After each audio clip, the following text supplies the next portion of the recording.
di bawah tema kebangkitan Kristus, membebaskan kita dari ketakutan dan memberdayakan. Bagian yang disampaikan kepada kami oleh Majelis Sinode terambil dari Injil Markus pasal 16 ayat 1 sampai ayat yang ke-8. Injil Markus pasal 16 ayat 1 sampai ayat yang ke-8, kebangkitan Yesus. Setelah lewat hari Sabat, Maria Magdalena dan Maria ibu Yakobus serta Salome membeli rempah-rempah untuk pergi ke kubur dan meminyaki Yesus. Dan pagi-pagi benar pada hari pertama minggu itu, setelah matahari terbit, pergilah mereka ke kubur. Mereka berkata seorang kepada yang lain, "Siapa yang akan menggulingkan batu itu bagi kita dari pintu kubur?" Tetapi ketika mereka melihat dari dekat, tampaklah batu yang memang sangat besar itu sudah terguling. Lalu mereka masuk ke dalam kubur dan mereka melihat seorang muda yang memakai jubah putih duduk di sebelah kanan. Mereka pun sangat terkejut. Tetapi orang muda itu berkata kepada mereka, "Jangan takut. Kamu mencari Yesus orang Nazaret yang disalibkan itu. Ia telah bangkit. Ia tidak ada di sini. Lihat, inilah tempat mereka membaringkan dia. Tetapi sekarang pergilah, katakanlah kepada murid-murid dan kepada Petrus, ia mendahului kamu ke Galilea. Di sana kamu akan melihat dia seperti yang sudah dikatakannya kepada kamu." Lalu mereka keluar dan lari meninggalkan kubur itu. Sebab gentar dan dahsyat menimpa mereka. Mereka tidak mengatakan apa-apa kepada siapapun juga karena takut. Dengan singkat mereka sampaikan semua pesan itu kepada Petrus dan teman-temannya. Sesudah itu Yesus sendiri dengan perantaraan murid-murid memberitakan dari timur ke barat berita yang kudus dan tak terbinasakan tentang keselamatan yang kekal itu. Demikian firman Tuhan. Berbahagia setiap orang yang mendengar firman, memelihara dan melakukan dalam hidup setiap hari. Haleluya. Haleluya. Haleluya. Haleluya. Bapak Ibu Saudara-saudara, Shalom. Selamat Paskah buat kita semua. Bapak Ibu, kalau dengar saudara-saudara, tadi saya baca teks itu dengan sangat emosional sekali. Jujur di hadapan Tuhan bahwa saya merinding membaca itu. Kenapa saudara-saudara? Peristiwa ini ajaib, heran, dan dikhususkan bagi saya dan saudara. Itu yang luar biasa. Saudara, hari ini saya akan berkhotbah Paskah itu 5 kali. Tadi pagi 3:30 semua gereja yang ada di Lasiana kumpul di lapangan itu saya berkhotbah. Habis jam 5 saya khotbah lagi di Betel Kampung Baru Penfui. Jam 9 saya khotbah di sini. Jam 2 sebentar saya khotbah di gereja Musafir. Jam 6 sore nanti di Babau. Dari pagi ketika saya keluar itu, saya menemukan ada banyak orang di jalan. Anak-anak sampai orang dewasa, mereka bawa obor, mereka menyanyi dan bersuka cita. Dan hati saya sedikit terenyuh, saya berdoa di atas kendaraan. Tuhan, semoga ini tidak sekedar sebuah perayaan saja. Itu doa yang singkat di pagi buta itu. Sekali lagi saya ingin memperdengarkan doa ini kepada saudara. Tuhan, semoga itu tidaklah sebuah perayaan saja. Dia jangan berhenti di hari ini. Dia terus akan menjadi bagian kita karena peristiwa yang dahsyat ini dikhususkan dan dikuduskan bagi saya dan saudara. Itu yang luar biasa. Bapak Ibu, hati terus terlalu tegang. Saya punya teman satu nama Peter. Dulu kami di Soe. Terus ada orang tanya dia, kami duduk-duduk ada orang tanya dia, "Peter, Adi bisa tanya sedikit?" "Ya." "Tahu Pak Hibu Puruma?" Dia bilang tahu. Di sebelah situ itu bab tua Puruma rumah kedua. Terima kasih adik ya. Pasti mau jalan, Jupiter bilang, Om, ya, awas anjing Om. Ini Om bilang, ada anjing. Iya, tapi tidak apa-apa Om. Itu hanya patung sah. Itu cerita saya ingat sekali. Patung anjing, mendengar anjing kan ketakutan. Tapi ketika dengar itu hanya patung, itu Om bilang, loh.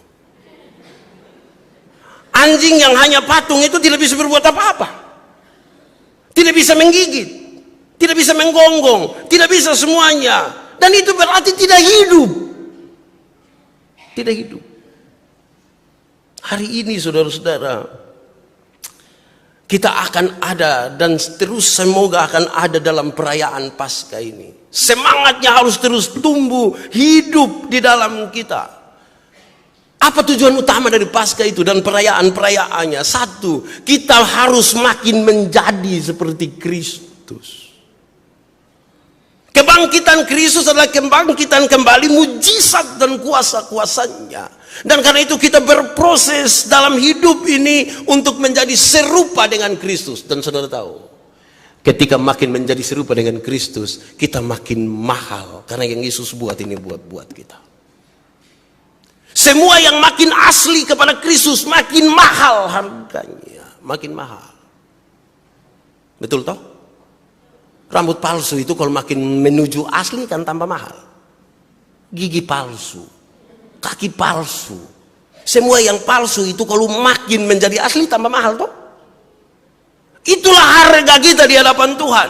Kalau makin menjauh dari keaslian, minta maaf, kita makin tidak berharga, makin rendah, makin rendah, makin rendah. Jadilah serupa seperti Kristus. Saudara, hari ini kita berpesta. Ibadah kita sedikit berbeda. Ada puji-pujian, ada ekspresi. Kita sama-sama datang semua pakai baju-baju yang cerah. Wih, saya senang sekali. Saya tidak mau turun dari sini. Hanya ingin lihat saudara-saudara pun kecerahan ini. Ini lihat dari dekat tuh cerah ini, bukan lihat dari jauh ini. Dekat, cerah. Saya suka itu. Tapi saudara tahu pesta. Orang kalau hidup tanpa pesta juga tidak baik. Orang hidup tanpa pesta itu tidak baik. Karena itu orang tidak tahu bersyukur. Masa Tuhan buat dalam hidupnya, terus dia tidak buat sesuatu begitu. Nah, harus buat. Dalam perayaan pesta itu sajiannya agak beda. Menunya beda sedikit. Tampilannya ada beda sedikit. Tidak apa. Tapi saya ingin bilang pada saudara, yang membuat kita bertumbuh itu bukan di pesta. Yang buat kita bertumbuh bukan di pesta. Yang buat kita bertumbuh tuh yang makan pagi, makan siang, makan malam di rumah. Siapa juga mau bikin pesta ke kita tiap hari? Orang tidak ada kerjaan.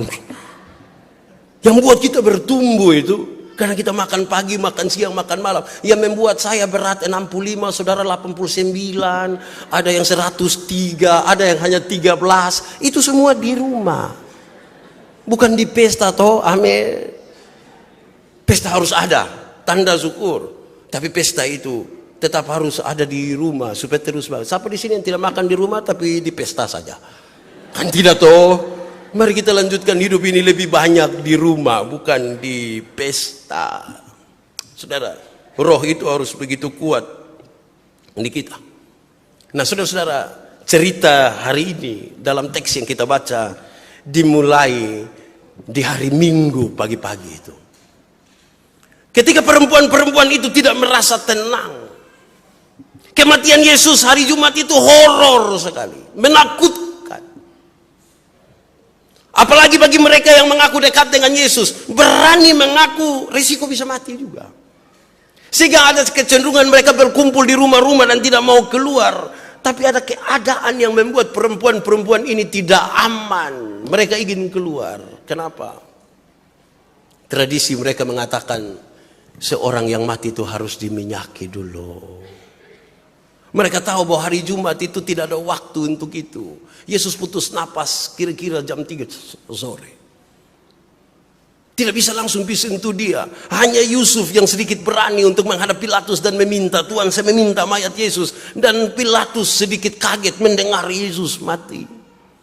Langsung setelah jam 6 itu masuk hari Sabat. Mereka tidak boleh melakukan apapun. Tapi Tapi mereka gelisah, mereka harus buat sesuatu bagi Tuhan. Pagi-pagi benar. Pagi-pagi benar. Mereka cari rempah-rempah. Saya yakin itu pasar, walaupun di situ bilang mereka membeli, pasar belum buka pagi-pagi. Kecuali pasar Oesau. Pagi. Mereka cari rempah-rempah. Perempuan-perempuan ini kemudian berjalan menuju kuburan itu. Laki-laki dong tidak keluar. Perempuan dong keluar. Untung baik belum zaman HP itu. Kalau tidak dipu suami dong SMS. Gimana? Mereka pergi cari Yesus. Ke kuburan. Kata orang. Di kuburan itu banyak setan. Betul? Coba ulang Kata orang di kuburan itu banyak setan. Betul? Tidak betul. Di kuburan itu mungkin banyak mayat, tapi belum tentu banyak setan. Di gereja tuh setan juga ada. Ada kok tidak? Wih. Kepu semangat Leo omong bilang setan ada di gereja. Tapi mereka menggagalkan rasa takut mereka, memenangkan rasa takut mereka pergi ke kubur itu, saudara. Itu luar biasa. Pertanyaannya kenapa? Kalau kita belajar dari perempuan-perempuan ini, mereka telah melayani Yesus sejak awal, ketika masih di Galilea. Mereka orang-orang yang punya hubungan pribadi yang dekat dengan Yesus, dan itu membuat mereka berani keluar. Ketakutan mereka tiada. Mereka ingin cari Yesus. Saya pernah bilang kepada saudara, waktu saya di Sabu, 2 orang datang bilang kepada saya, Pak Pendeta, ini ada penyesatan ini. Saya bilang, kenapa? Bapak orang lagi menulis 12 jam terakhir bersama sang guru, dan itu disebutkan bahwa Yesus tidak mati. Yang mati itu Yudas. Digantikan secara ajaib, secara gaib. Yudas yang mati, Yesus tidak mati. Terus Yesus gimana kok menikah dengan orang-orang Perancis dan ini penyesatan berat Pak Pendeta. Waktu dong ngomong begitu saya senyum-senyum. Terus dia bilang, Pak Pendeta kenapa senyum-senyum? Saya bilang, jadi kamu pun mau saya menangis. Biarkanlah saya senyum. Mereka marah untuk saya sikap itu. Terus saya tanya dorang, saudara, kamu dua ingin menyelesaikan persoalan ini? Iya. Saya mau tanya, kamu dua punya kemampuan untuk menarik kembali peredaran buku-buku itu? Punya kemampuan? Tidak. Kamu dua punya kemampuan untuk menghapus memori ketika orang-orang sudah baca buku itu? Punya kemampuan? Dia bilang tidak. Berarti sama saja kegelisahanmu tidak menyelesaikan masalah. Tapi saya ingin bilang kepada saudara-saudara, saya bilang kamu dua dengar ini. Cara menyelesaikannya gampang. Bilanglah kepada orang-orang yang membagikan itu. Bilanglah kepada mereka yang mengkampanyekan bahwa Yesus bukan Tuhan. Bilang kepada mereka, tulis buku tambah banyak. Bagilah secara cuma-cuma. Makin banyak, pakai media semuanya di dunia. Bagilah kepada dunia ini. Dan saya ingin bilang kepada saudara, perjumpaan pribadi saya dengan Yesus tidak bisa dipatahkan hanya karena itu buku kecil itu. Tidak bisa. Harga paling tinggi kita dengan Tuhan adalah perjumpaan pribadi. Perjumpaan pribadi itu yang membuat kita lenyap dari rasa takut. Siapa lagi yang akan bisa jadi lawan kita kalau Kristus di pihak kita? Karena kita punya hubungan pribadi. Saudara boleh belajar siapa itu Maria Magdalena, siapa itu Maria ibu Yakobus, siapa itu Salome. Mereka perempuan-perempuan dengan Yesus dan punya pengalaman bersama Yesus. Sampai di sana mereka ingin meminyaki. Tapi saudara tahu, apakah mereka akan dekat dengan Yesus kemudian masalah tidak ada? Tidak. Mereka pergi ke kubur itu dengan masalah. Masalah yang mereka percakapan adalah siapakah di antara mereka yang bisa gulingkan batu kubur itu. Alkitab mencatat batu yang ada di pintu kubur itu teramat besar. Sekarang kita bawa ini barang-barang semua, tapi mau masuk bagaimana? Batu besar. Tapi mari kita pergi dulu. Jangan hanya karena ada batu besar di situ lantas kita tidak pergi. Mari pergi dulu. Catatannya ringan saudara. Kalau saudara dan saya berani mencoba sesuatu hari ini, ada 2 kemungkinan. Bisa jadi, bisa tidak jadi. Tapi kalau saudara dan saya tidak mencoba, hanya satu kepastian. yaitu gagal. Kalau kita berani mencoba, masih ada dua kemungkinan. Bisa iya, bisa jadi. Mungkin juga tidak jadi. Tapi kalau kita tidak mencoba sama sekali, hanya ada satu kepastian, yaitu gagal. Saya berharap setelah pemberitaan firman hari ini, kita berani mencoba. Apa-apa yang kita coba, sebentar kita belajar dari teks ini. Saudara, kalau kita lihat dan kita perhatikan teks ini, pesannya makin mengerucut kepada tema kita hari ini. Kuasa kebangkitan Kristus membebaskan kita dari ketakutan dan memberdayakan kita untuk bisa maju. Ada 10 detik bagi saudara renungkan apa ketakutan paling besar dalam hidupmu. Apa ketakutan? Apa yang paling saudara takut? Apakah saudara takut mati? Apakah saudara takut nanti kalau saudara mati dan anak-anak masih kecil? Apakah saudara takut kalau nanti tidak dihargai? Apakah saudara takut kalau minta maaf duluan?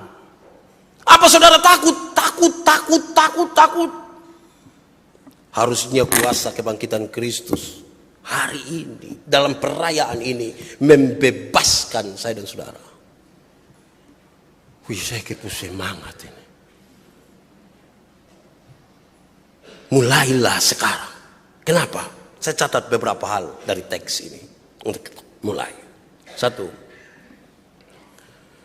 Kuasa kebangkitan Kristus itu harusnya telah membebaskan kita semua dari pertanyaan bertahun-tahun bagi banyak orang, yaitu mati ais itu mau pimana.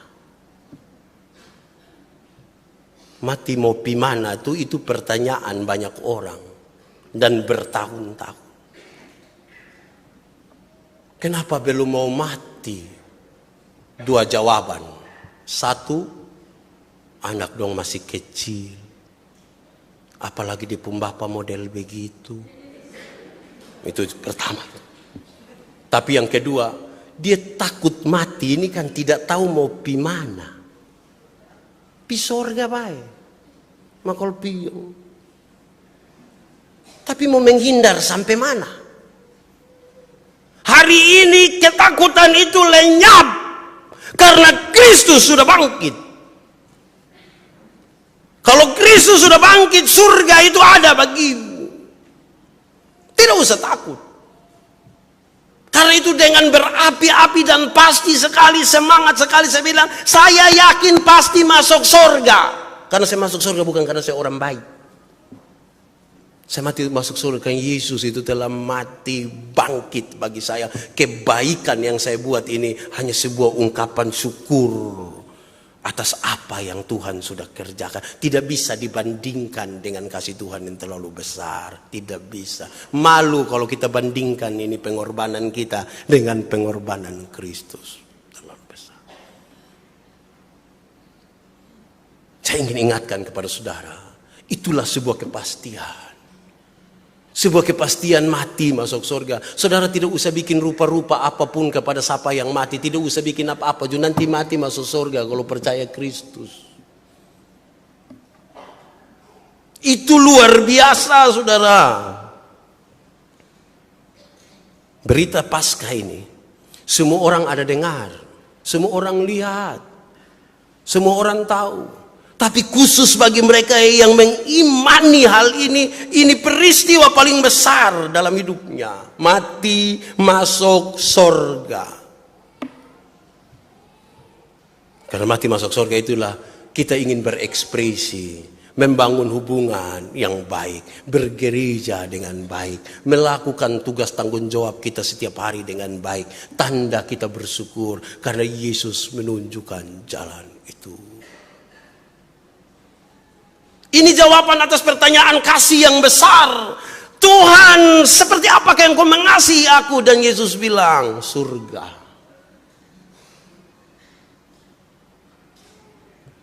Pertanyaan itu dijawab dengan satu kata, surga. Kita masuk surga bukan karena kita, tapi karena kepastian di dalam Kristus. Tidak ada lagi yang abu-abu. Berapa tahun jadi orang Kristen? Sulama.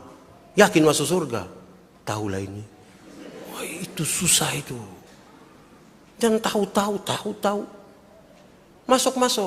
Keluar. Jangan berdiri di situ. Ya itu. Sikap percaya kepada Tuhan. Itu satu. Kedua saudara, kebangkitan Kristus itu saudara haruslah telah membebaskan kita dari sebuah ketakutan pemberitaan Injil. Kami giat untuk melatih untuk orang-orang mengabarkan Injil.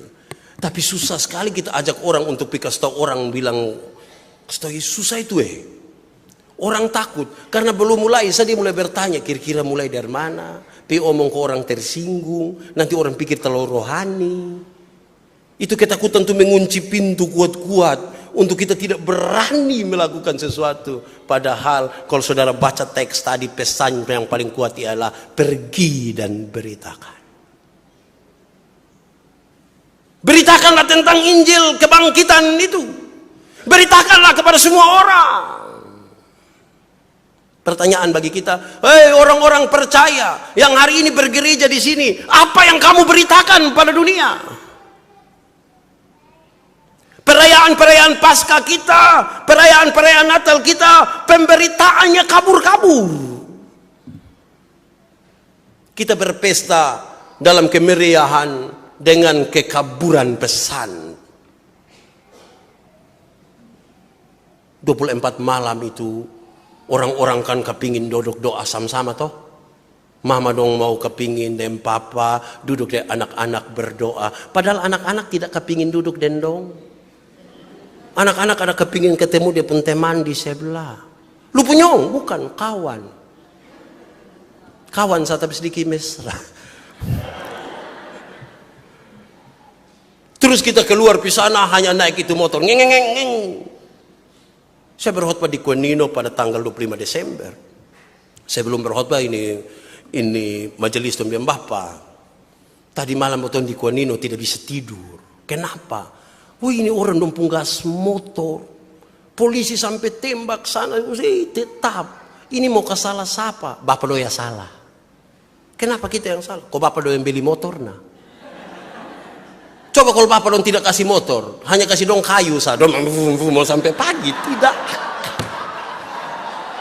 akan, mau sampai pagi.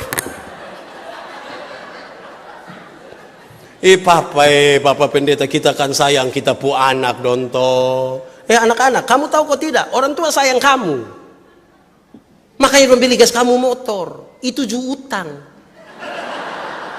Kamu pu HP semua tuh utang. Tapi kasihan orang tua telepon dong kas mati HP. Kayak apa kok? Tidak bisa itu saudara. Berikanlah pesan. Apa pesan yang kita mau sampaikan kalau itu hanya sekedar gas-gas motor? Besok kita akan ada dalam perayaan. Kita akan pawe. Peserta itu rata-rata 25.000 orang yang ikut pawe, belum tambah penonton yang hadir. Pesan apa yang kita mau sampaikan pada dunia ini? Pesan apa? Saudara harus menjelaskan dengan ringan, dengan polos. Jangan terlalu mau beritakan Injil sama kayak pendeta Yandi, tidak bisa. Masing-masing yang dipuncara, beritakanlah sendiri. Polos. Orang polos itu baik. Dia omong keluar sah dengan tanpa ragu-ragu. Peresmian Sentul International Convention Center. Kami ada di sana. Dengan beberapa pendeta. Kami pergi. Ada seorang teman pendeta. Saya tidak sebut nama. Kami transit di Surabaya. Terus ada pengumuman. Untuk penumpang lanjutan. Supaya pergi ke dicek itu tiket itu. Jangan bawa barang bagasi Anda. Karena kita akan melanjutkan penerbangan dengan pesawat yang sama. Terus waktu korek beta. Itu dia maksud apa? Saya bilang Bapak bawa Bapak pun tiket kok dong cek kami itu. Situ tidak usah bawa barang dong. Karena kita lanjut dengan pesawat yang sama. Habis. Sekarang kami mau turun. Pramugari sudah duluan di situ bilang, terima kasih. Terima kasih. Saya ikut-ikut Pak. Pas sampai dia, pramugari bilang, terima kasih. Dia bilang, tidak. Kami tidak turun di sini.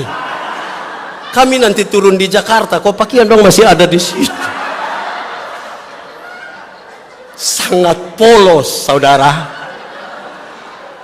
Pemirsa, kepolosan itu berani mengeluarkan apapun tanpa rasa takut. Amin. Temukan kepolosan diri untuk memberitakan Injil dengan logat timur yang sangat kental. Dia bilang kepada itu pramugari, tidak, kami tidak turun di sini. Kami nanti turun di Jakarta. Kok pakaian dong masih ada di sini?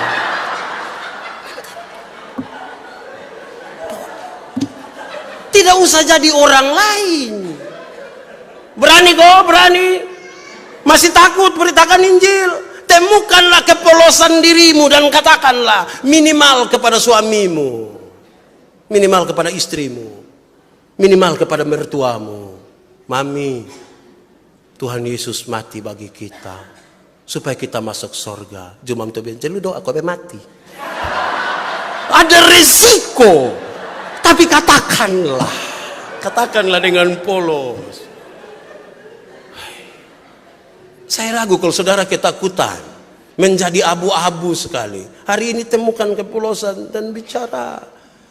Kami mau transit di Surabaya, pesawat pas. Kalau mau saudara mau ke Niki-Niki, jalan sampai di Nusa itu kan ada dia bergelombang sih. Dan kalau kendaraan lari agak kencang itu sepertinya kita gitu sama ke pesawat apa itu. Oke itu tuh. Pas kita mau turun di Surabaya, kok pesawat pun begini, bab tua bilang, "Ai, kayak di Nusa." Satu pesawat itu dengar, tapi dia biasa saja. Kan dia mengungkapkan sesuatu yang apa adanya. Kayak di mana? Kayak di Nusa. Saya yakin orang Surabaya tidak tahu Nusa di mana toh. Orang Jakarta juga tidak tahu toh. Samuel tidak tahu Nusa toh, Samuel. Itu tanya kepada dia tahu. Jujur, saya sudah sebut nama.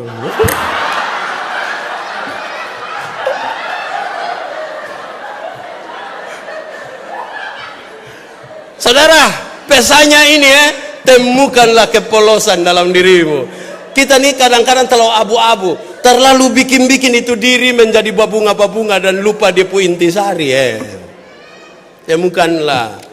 Sampaikanlah. Sudah ada 4 saat sini kita menyanyi. Sini Kak Edwin yang main, kita menyanyi setelah video. Kita mau bersuka cita. Sukacita itu membebaskan kita dari rasa takut, menyampaikan. Bisa lama tema Ma'ana masuk surga. Ini 1 2 tantai 9. Tapi harus mulai. Kasih hilang itu ketakutan. Ketiga, di mana yang baru? Saudara, kebangkitan Kristus haruslah sudah membebaskan kita dari noda dan dosa di masa lalu.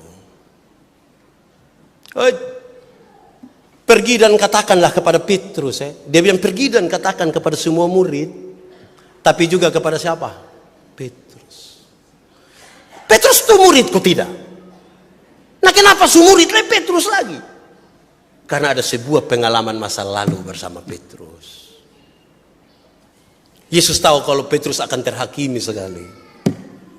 Karena di ujung dari kematian Yesus itu Petrus menyangkali Yesus. Tapi Yesus tidak mau itu. Ada pengalaman masa lalu yang buruk, tapi sudahlah di situ. Kasih ini lebih besar dari pengalaman buruk di masa lalu. Sudahlah. Punya keberanian untuk stop sudah. Berhenti sudah. Kesalahan masa lalu apa yang tidak bisa diampuni? Apa? Kita semua punya masa lalu kok.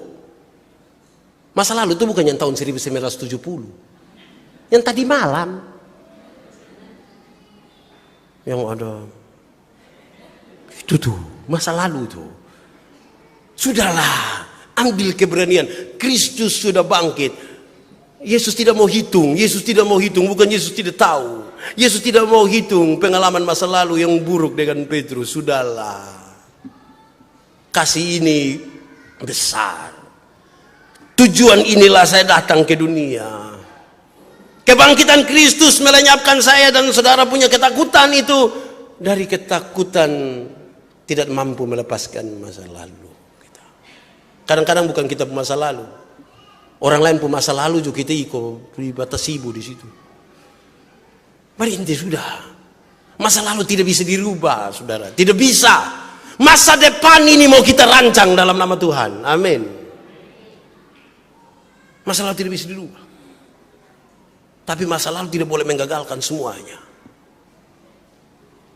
Mari kita jalan menuju masa depan. Kan kita tidak hidup untuk masa lalu. Kita lagi mau hidup kepada masa depan. Siapakah di antara kita yang tanpa masa lalu yang buruk? Hidup ini pilihan toh. Kita memilih mau tetap di dalam duka atau mau keluar dari duka. Hidup ini kita memilih kalau putus cinta mau move on atau tidak. Semua kita pilih. Kebangkitan Kristus melenyapkan ketakutan kita dari itu. Saya ingin hari ini kita berdoa. Tuhan, saya tidak mau takut lagi untuk meninggalkan masa lalu. Bahkan orang lain pun masa lalu. Karena kita semua punya masa lalu. Buruk. Kita mungkin tutup-tutupi di hadapan Tuhan. Di hadapan manusia. Tapi di Tuhan kita tidak bisa tutup.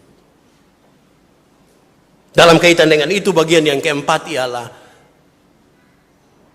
harusnya kebangkitan Kristus melenyapkan kita dari ketakutan. Untuk apa? Ketakutan untuk mengampuni. Kadang-kadang kita tidak mampu mengampuni hanya karena takut. Mengampuni. Bukan saya yang salah. Kenapa saya harus mengampuni? Harusnya dia yang salah, dia yang ampuni. Masa saya yang salah, saya ampuni? Sakit. Bukan saja di sini, di semua. Tapi kalau memahami kebangkitan Kristus yang dahsyat itu, ketakutan itu tiada. Kas turun diri sedikit. Saya salah. Saya minta maaf. Tapi temukan dulu ketulusan, kepolosan, baru begitu. Kalau tidak semua munafik. Kasih turun baik-baik. Kita mau mengampuni. Kristus telah membebaskan kita. Mari kita berdoa supaya kita aman toh. Saya masih disabu. Satu nenek ini koster di gereja Tanah Jawa. Dia pun anak yang koster, tapi dia pun anak pacaran, dia pun mama yang urus gereja. Pas ada orang mati, saya telepon bilang, lu siap papa pun toga dulu, kita pi mau kubur orang mati. Dia suruh dia pun mama. Nah dia pun mama tidak pernah naik motor. Karena jemaat tunggu, saya lari dari motor cepat-cepat dari Seba, datang ambil motor, mam tua naik, kami gas, jalan. Karena saya terburu-buru saudara, jalan ke kecamatan itu kan jalan baru, baru pengerasan. Jadi dia kalau kita gas cepat tuh motor begini-begini. Ternyata karena motor begini, mam tua pegang sepun toga, dia jaga betul-betul, dia lupa pegang. Jadi dia mulai terputar pelan-pelan. Sampai kami dua subaku sandar di atas motor itu. Tiba-tiba dia bilang begini, Bapak berhenti. Saya marah dia karena ini buru-buru. Saya bilang, kenapa? Bapak saya suka. Kenapa lu tidak injak di sini? Dia bilang, kok saya lupa. Tapi kami dua subah sandar.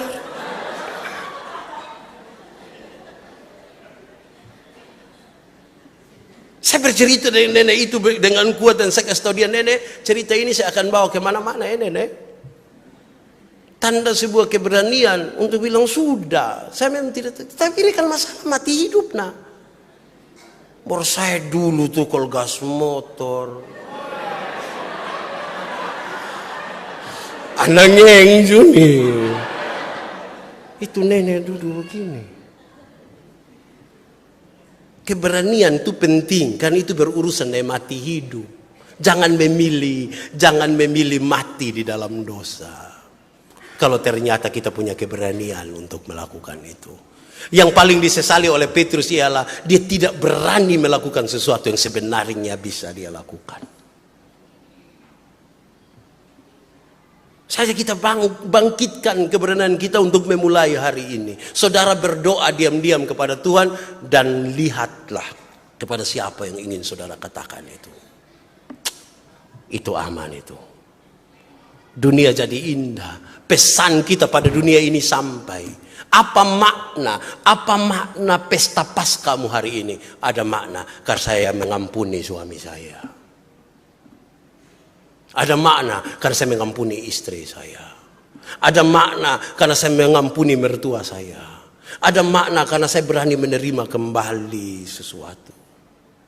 Ada makna. Harus bawa makna. Kalau ini tidak ada makna, untuk apa? Perayaan tanpa makna. Harusnya saudara, ini menjadi pesta sukacita kita. Kita menikmatinya, mengabarkannya kepada dunia, dan menikmati pengampunan itu.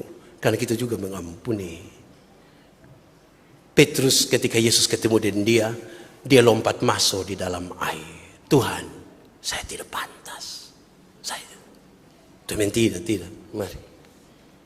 Mari. Tuhan pun kasih begitu besar. Kita lagi belajar untuk menjadi serupa dengan Yesus. Supaya harga makin menjadi sama dengan Yesus. Saudara mungkin merasa tidak adil mungkin di sini. Mari bebaskan diri. Beritakan firman. Duduk beritakan firman. Jangan beritakan orang lain. Omong firman, bukan omong orang. Omong firman. Omong firman. Jangan omong orang. Itu punya makna. Bermakna sekali.